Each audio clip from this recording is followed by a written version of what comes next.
শফিকুর রহমান নিবন্ধনের জন্য জামাত ইসলামী এই মুহূর্তে মরিয়া হয়ে উঠছে যে কোনো মূল্যে তাদের রাজনৈতিক দলের নিবন্ধনটা আদায় করতে হবে।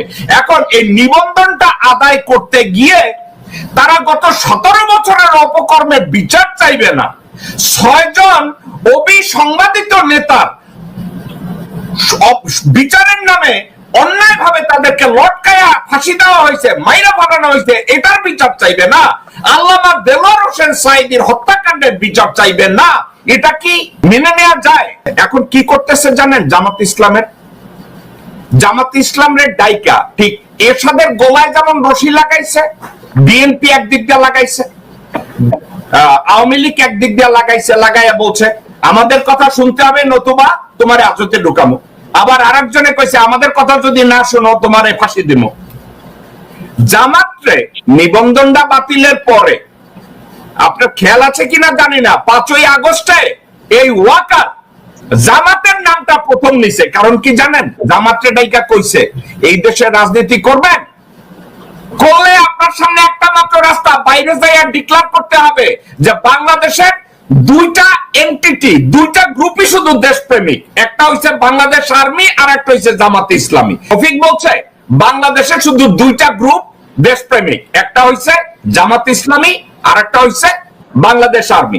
এই কথাটা শফিকের কথাটা, এটা ছিল রয়ের প্রেসক্রিপশন থ্রু ওয়াকার।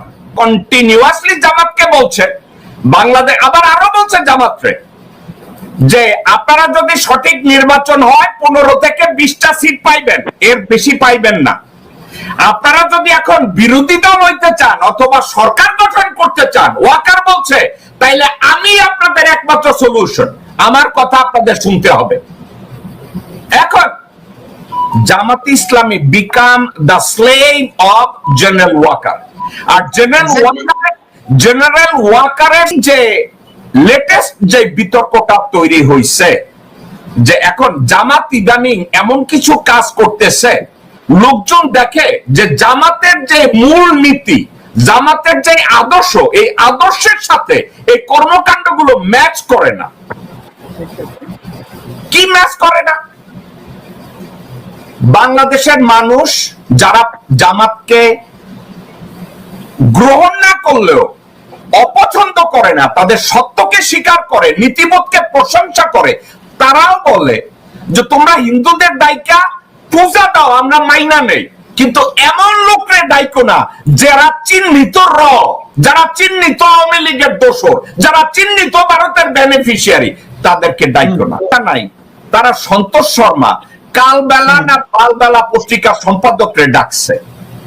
এখন কেউ কেউ বলে সন্তোষ শর্মা রয়ের যে এজেন্ট, লোকজন বলে এর কি কারো প্রমাণ আছে? আমি জিজ্ঞাসা করি সিআইএ, কেজিবি, MI6 এরা যদি কোনো কাজ করে, হেরা কি তাদের আইডিটা ঝুলিয়ে রাখে বলে দেখো আমি জামাতের এই অনুষ্ঠানে সন্তোষ শর্মাকে ডাকা মূলত এটা জামাতের সিদ্ধান্ত না, জামাত নিবন্ধনের জন্য ওয়াকারের দ্বারা ব্ল্যাকমেইল হইতেছে। দেশের সংবিধানে বিশ্বাস করেন, দেশের আইনে বিশ্বাস করেন, সেক্ষেত্রে বাংলাদেশ জামাতে ইসলামী এই দলটার নিবন্ধন বাতিল করা স্রেফ ছিল আওয়ামী সরকারের স্বেচ্ছাচারিতা, এবং এটা ছিল রয়ের ডিরেকশন, ভারতীয় হাই কমিশনের নির্দেশে, রয়ের নির্দেশে, ভারতের নির্দেশে তারা জামাত ইসলামের 6 জন নিরপরাধ নেতাকে মৃত্যুদণ্ড কার্যকর করার পরে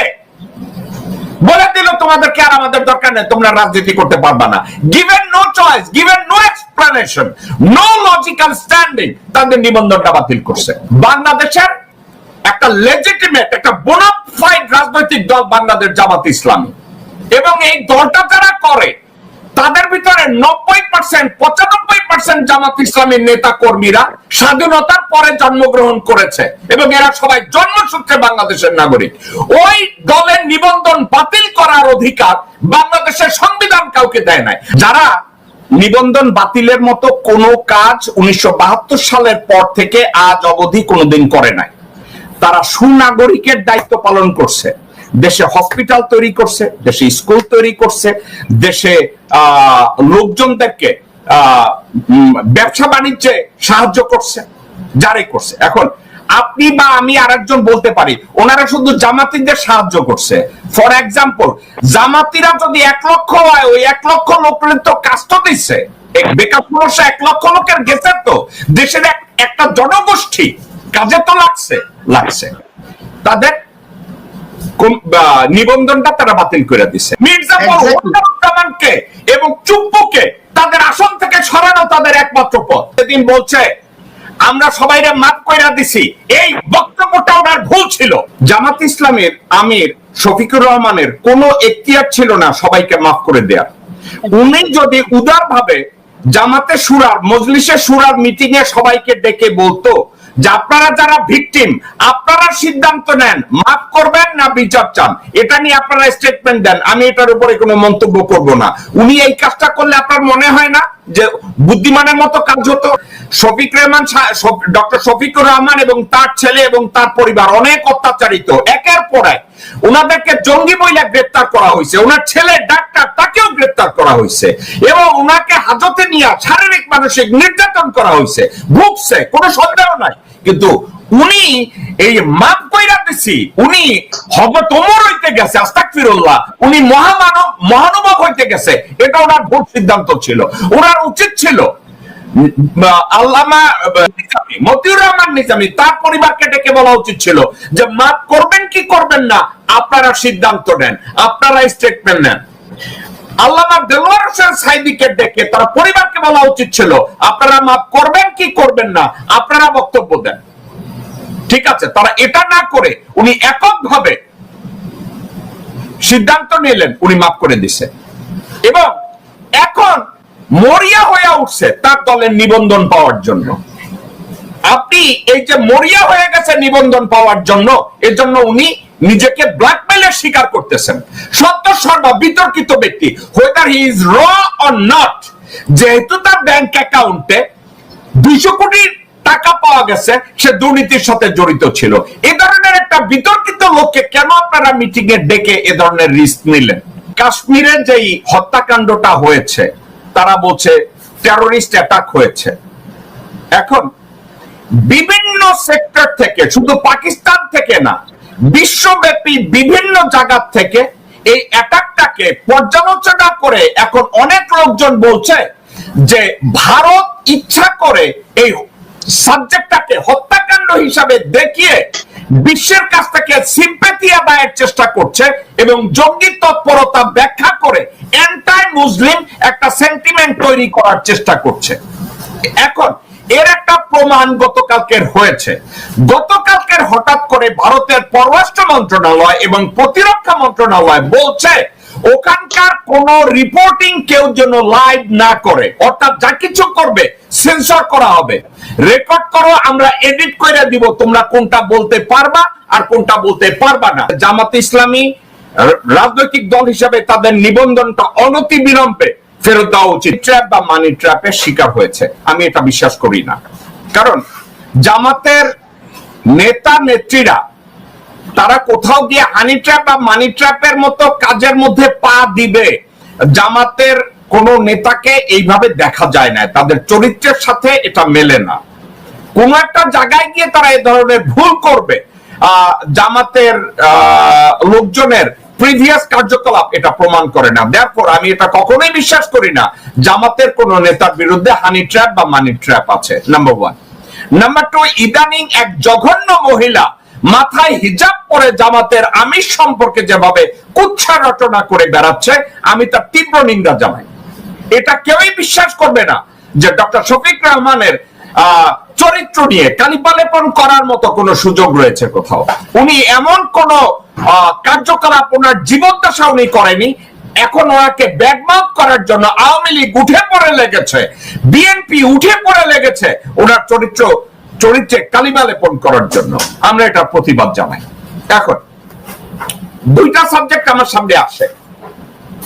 অনেকেই আমাকে বলেছে যে উনি কিছুদিন আগে লন্ডনে গিয়েছিলেন, উনি বিএনপির চেয়ারপারসনের সাথে দেখা করেছেন, উনি বিএনপির ভারপ্রাপ্ত চেয়ারম্যানের সাথে দেখা করেছেন। বেগম জিয়া অথবা তারেক জিয়া হয়তো ওনাকে প্রেসার দিয়েছে যে ওনাদের নির্বাচনের যে এজেন্ডা এটাকে সাপোর্ট করতে জোর দিতে। দর্শকবৃন্দ, ভদ্রভাবে এই বিষয়টাকে যদি আমি একটু পর্যালোচনা করি, আপনারা একটু মনোযোগ দিয়ে শোনেন। বাংলাদেশের একটা হচ্ছে কনভেনশনাল রাজনীতি। গত 53 বছরে রাজনৈতিক দলগুলো এই দুর্নীতিগ্রস্ত বস্তা পচা রাজনীতি করে আসছে।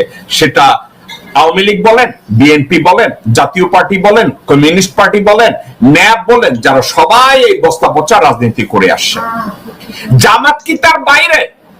জামাত সব, কিন্তু তারা কি নতুন ভাবে এমন কোন একটা রাস্তা বের করতে পেরেছে যে তারা রাজনীতিকে সঠিকভাবে মূল্যায়ন করে যে তারা সরকার গঠন করবে, তারা ভালো ব্যবসা তৈরি করতে পারবে, বা তারা এমপ্লয়মেন্ট তৈরি করতে পারবে, তারা হসপিটাল তৈরি করতে পারবে, তারা স্কুল তৈরি করতে পারবে?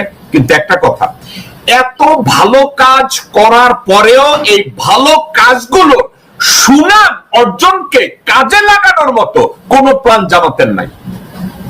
সবাই কি বলবে জানেন? জামাত চাকরি জোগাড় করে দেয়, ভালো, কিন্তু চাকরি করার পরে ওই লোক জামাত আর ভোট দেয় না। আজকে জামাতের শিবির করে, কিন্তু যেই মুহূর্তে বৃহত্তর একটা স্বার্থ নিয়ে জামাত মাঠে নামবে, দেখা যায় ইলেকশনে তারা একের পর এক ভুল লোকরে নমিনেট করে, এবং দেখা যায় নির্বাচন শেষে তারা এমপি হয় না, তারা নির্বাচিত হয় না। এখন একটা কথা আছে,